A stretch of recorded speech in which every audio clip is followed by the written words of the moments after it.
bobbing around. So that's it, guys. 2 dives done. We did the Somali and then we did a seal dive, although I didn't see any seals. So how have you found it, guys? Great. Fantastic. It's been an absolutely top day. We've had whales of fun. Lee's here stuffing donuts like the fat Barnsley pig that he is. And not sharing them. And not sharing, so you know, there's only one left. I'd highly recommend the Somali. That was an absolute cracker. I didn't think that was going to be as good. And I'll run through the treasure that we got. We got some stinky bottles, so we've got to divvy that up, and then I'll show you more what we've got anyway. So yeah, that's it, guys. Say bye. Bye. Bye, people. Bye bye.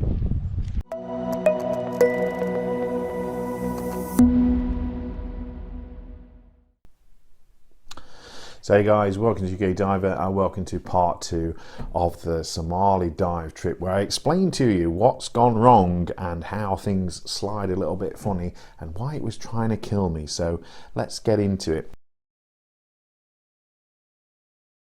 As you just saw there on the intro, which was kind of the outro, we'd finished the day's diving. We'd done a bit of a seal bimble dive, nothing that exciting. So after that first dive, you saw I come up with quite a selection of bottles and goodies, and one of those goodie things being my toothbrush, which I think is absolutely epic. So we're not going to spend too long on this because this obviously didn't cause any problems. All I can tell you is it says it's made in England and it says pure bristle. Now I thought this was probably horsehair, but I haven't looked at it. I think it's actually pig bristle, so nice. I just think it's such a cool item, you know, 8 years underwater, battered by storms and this, that and the other, and it still sort of semi-survives. And I suppose if you really wanted to, you could probably still brush your teeth with it as well. What we're interested in is those bottles that I found. So let's talk about the first one. So as you can see here in this clip, and if you've watched the previous video, you'll see this. So this bottle was just lying around in amongst the rest of the rubbish, rolling around, and you can see when I pick it up, it's got lots and lots of crusties on it. Now, because of these crusties, I didn't really see or didn't notice what was written on the bottle, and that was the mistake really. So when I got back on the boat, okay, I've seen bottles come up with contents in before, and within a short period of time the cork pops out because of the pressure. Now you've got to think that it's not the liquid that's pressured, okay, that suffers pressure, because most liquids are non-compressible. You know, water's non-compressible, oils are non-compressible, that's why they're used in hydraulics and so forth. But if there's any gas in there, like that bottle, that air bubble will be compressed over time because of the water pressure, and obviously when you bring it back to the surface, that pressure is reversed, and this is what happens. The corks tend to pop out, and that's exactly what has happened with this bottle, unfortunately. Now when I got back on the boat, I was really worried about the safety of the bottle, so I put it in my yellow box. That's my scuba diving dry bag, or my version of it anyway, and I've got a video explaining why I use it and what I keep in it, and I'll leave a link up there. But I put them in there, all stood up, and sort of slid them out of the way so that they would be safe while I went and did the second dive. Now, when I come back off that second dive, I took the top off that box and was greeted with what I can only be described as the scent of Satan's anus. It was absolutely horrific. I've never smelled anything like it, and I worked in a textile factory in the 90s, and there was some very weird smells there, but it was so eggy, sulphurous, it was really quite bad. And what it was this bottle, the bottle, you know, with the air bubble in, and you know, as predicted, the cork had popped out of it. Now this is the cork, and it's not cork anymore. It might have been at one point, but it isn't anymore. It sinks like a stone. It's shriveled up and gone all sort of hard. It's like a bullet, to be honest with you. And if I show you the bottle, look, it just drops in. It virtually goes all the way in. So that certainly didn't seal the bottle anymore. So this is the bottle, and this was the bottle of goo, and like I say, it absolutely stunk. Like the whole boat was like, Jesus Christ, Andy, what have you got there? So we didn't have any choice really but to dump it over the side, which is not what I'd have liked to have done, but you know, there wasn't any way to sort of keep it safe. It was stood up in the box. Thankfully it didn't tip all over the box, but the cork had pinged out and was rattling around in the bottom of the box, so I didn't go rooting for it then. I thought I'll deal with it when I get home, no big deal. So at that point, you know, tipped the contents of the bottle away, didn't even rinse the bottle, which again was a mistake.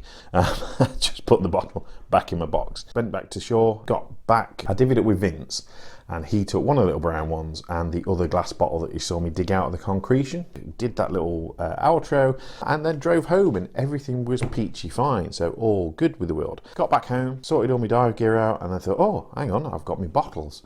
My bottles were rattling around in my yellow box, as I said. So I opened the yellow box, went in, got this bottle out, and then had a root around and found the cork. So grabbed the cork, grabbed the bottle that was still covered in crusties. So what I mean by crusties is you know, the bottle was covered in them filter feeders, and you saw it underwater, the little white calcium things, you know, where they reach out and they sort of do all the grabbing kind of thing. It was covered in them. So I've got kind of my own process for getting rid of those. So basically, it's let it dry out.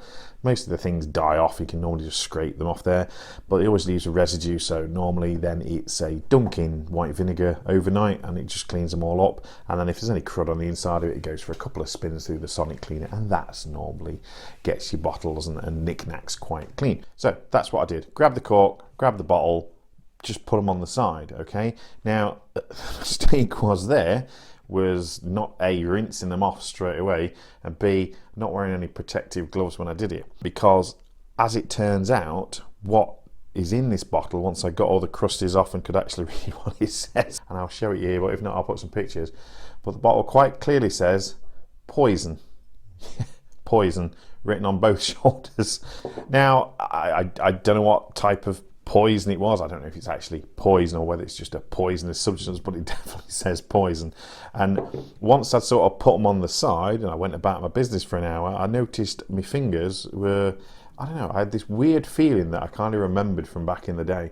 Now, as I said, I used to work in a textile factory, and this was in the 90s when, you know, the internet was here, internet porn was born, and PPE was not cool and you didn't wear it. So I used to get caustic burns, peroxide burns, acid burn, or, you know, just the usual kind of stuff that you meet in a chemicals factory. Little burns all over the place. And that's what it was. Whatever was in this was proper giving me a couple of nasty sort of chemical burns.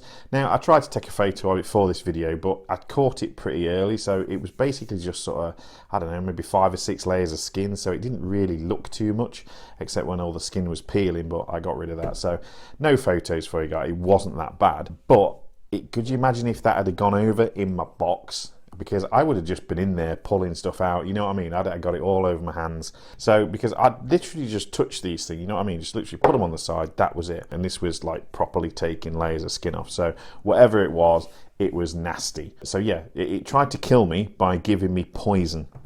Literally named poison. So that was that. So just be careful, guys, if you're picking a bottle up. Check what it says on it first, because, you know, this could have been a lot worse. I could have done something daft, more daft, I should probably say. But anyway, that's that bottle. So let's talk about the brown bottle now. I sort of hinted last time in the last video that there may be some radioactive element to this. I don't know. Well, obviously I don't know because I'm holding the damn thing. And if I thought it was really, really nasty, I obviously wouldn't be doing. Now, the cork on this one went exactly the same. It didn't pop because there wasn't any air in this one at the time. And it is a more oily solution. I don't know if you see that on camera, but I've got a little clip as well where I'm holding it to the sun, so I'll put that on here. It's definitely oily, and it's got bits of something that I guess has settled out of it over the time that's been underwater. The other bit that made me worry about this was that it appeared whilst I was down there that it was actually contained in like a lead box. Let's just have a look at the video footage that I took at the time, and we'll slow it down and we'll go through it frame by frame. Now you can see here's kind of the end bit that I pull off and take away, and here's the side bit, and I'll draw some little lines on it so you can see it. Okay, now when I lift these up, the end bit, the smaller bit, didn't seem to be attached to too much, I've got to be honest, when I pulled it away.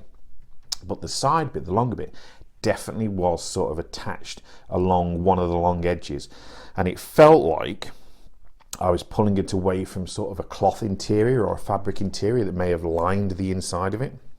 And if you can see here, I'll just stop it, you can actually see this is what I'm shoving out of the way here. Whatever was on the inside is there, and I'm pulling it away. I didn't really pay much attention to it, I got to be honest, guys, but it definitely seemed like some kind of lead surround. Now, the thing about the Somali wreck is that it went down in not suspicious circumstances, that'd be wrong, okay? So some Heinkel bombers went and bombed it, and that's why it died. When they bombed it, the thing went off with such a bang that it blew the front of the boat off, the bow, blew off into the sea, and has never been found, like literally never been found. People have gone looking for it, they've not found it. and it went up, you know, almost like a little mini, you know, nuclear bomb had gone off, which was way bigger bang than what should have occurred, thinking about what it should have contained, which was basically a few medical supplies, toothbrushes, handles, this, that and the other. It was carrying some horses at the time and some horse feed and this, that and the other. There was nothing on board that should have made it explode as well as it did, or as good as it did. It blew out most of the windows in all the houses in Beadnell. And I'll show you some pictures here, and I'll leave some links to websites, so if you want to research this, you can have a look a bit more into it. But there was rumour that it was carrying nuclear materials. At the time it was sunk, the Americans were developing the atom bomb. We were kind of doing the same in some laboratory based in Canada, and there's talk, and I'll leave a link to an article down there that somebody's put together that's quite interesting, that it was carrying some hexafluorine something or other, which was this nuclearized chemical that we were experimenting with to build a nuclear bomb to end the war. So there was rumour that it was carrying that secretly, because, you know, you wouldn't want to advertise it to your enemies. But whatever, there is still this mystery of why the boat exploded with such ferocity that it literally blew out all the windows in the local village, and the bow, you know, disappeared off into the North Sea somewhere, never to be found again. Do I think this was part of that? Well, it's a pretty small container to be making a nuclear bomb out of, so I think this is probably more part of the medical supplies, which bears out because it was found near this bottle, which definitely part of the medical supplies, you know, even poison. So I think it's probably something more medical than not. I mean, the cork did dry out. I've had to recork this one. I didn't want to tip this away. I wanted to keep this intact. So yeah, I don't think this is anything to do with, you know, sort of any nuclear experiments. Do I think it could be something radioactive to do with medicine? You know, we do a lot of nuclear medicine in the UK and around the world nowadays. Again, I don't think so, and the reason is because the research that I did after I found this suggests that nuclear medicine was really only coming a thing at the beginning of the, you know, the sort of early to mid 1940s, and it was primarily developed in the US. So why would a UK supply ship have some, you know, radioactive isotope or something on board at that time? Yeah, I don't think it is. Am I 100% sure? No. Would I like to find someone with a Geiger counter that could check for me? Yes. So if you do know anybody, you know, part of a research group, perhaps you work in a college or a university or somewhere like that, or you know somebody that does, that I would love to go and just like wave it around in front of them and just dispel it. The other reason it kind of makes me a little bit nervous is I didn't know this because we were still under the water, but when another group of divers came up, they brought some of these lead chunks. Now I don't know if they're the same ones I found, but they, you know, as they were described to me, they sound very similar. And apparently when they were cleaned up, they got some kind of engraving or something on. Now Jenny and Vince didn't see what was written on it, but the guy completely freaked out, slung it overboard, was rinsing himself off with water, and even got on the dive lift and got the skipper to dunk him in the water 3 or 4 times to rinse him off. He totally freaked out, and they were, you know, chatting to him afterwards, and he was doing a bit of Googling and this, that and the other, and he seemed to calm down a little bit, but, you know, that first instant, you know, he obviously thought it was something quite nasty. So when I, you know, come up grinning like, yeah, look what I found, these bottles of goop under all these lead bricks, there was some concerned looks, shall we say. You know, if you do know somebody who can test this for radioactivity, I would be very, very interested. I'd be happy to drive anywhere within the UK as well, to be honest with you, to do that, because I think it made a cool little video, and B, I'm genuinely curious as to not what it is, but just to make sure it's safe, because it's now living in the living room. If it is like killing us slowly, I'd rather know about it than not. So that's it, guys. That's how the day went a little bit sideways when I got home, and how the Somali was trying to kill me in ways that I didn't even understand. So yeah, just be careful what you pick up, guys. When you get back on the boat, give it a good once over, especially if you're on the Somali or something like that, because there wasn't just me. There was quite a few people brought up, you know, similar bottles, different shapes, different sizes. A few of them seemed to be more oily, a few of them had like different coloured sparkly bits in, you know, there was some with red sparkly bits, some with blue sparkly bits, you know, and we all kind of like, ooh, that's pretty. It is, until it tries to kill you, so don't be a me. Anyway, with that, guys, I'll see you on the next one. Take care of yourself. Bye bye.